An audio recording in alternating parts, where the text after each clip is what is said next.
Qu'est-ce que j'aurais regardé, genre, quand que je fais une espèce d'analyse fondamentale? Croissance 1, des revenus. Tu veux voir si la compagnie est dans la bonne direction. Deuxièmement, tu veux voir si la compagnie a des marges qui sont stables ou grandissantes. Troisièmement, je dirais que tu veux voir si la compagnie n'a pas trop de dettes, fait que la compagnie est capable de payer ses dettes. Tu peux voir si elle émet de la dette ou elle rembourse la dette. Tu peux le voir dans le cash flow statement à la fin. Tu as 3 états financiers. Là. Financial income, tu as ton bilan, puis après tu as l'autre, le cash flow, l'état des flux de trésorerie.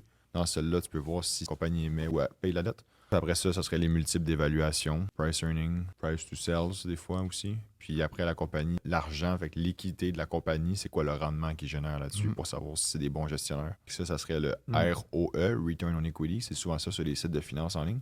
Le ROE, c'est comme si j'investis une pièce dans un projet d'investissement, combien ils sont capables de générer de scènes avec cette pièce-là. Puis ça, c'est sûr que n'importe quel business, c'est crucial.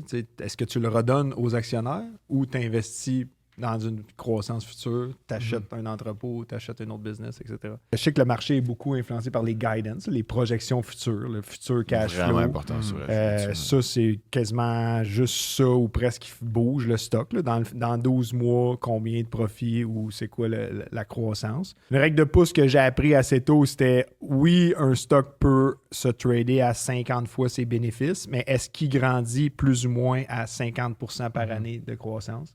Puis si oui, ben ça fait du sens que ça se trade à ce multiple-là. Mais si tu as une croissance de 20% puis tu trades à 60 fois, ça c'est une règle de pouce, c'est pas toujours vrai. Évidemment, non, je l'ai déjà entendu moi aussi. Surtout dans un domaine comme Palantir qui est basé plus sur un multiple des ventes que sur des bénéfices. Mais ça, je checkais ça. Au même titre que j'ai checké ça avant d'acheter du Crocs. 28% annuel dans les 5 dernières années. Ça trade à un multiple de 20.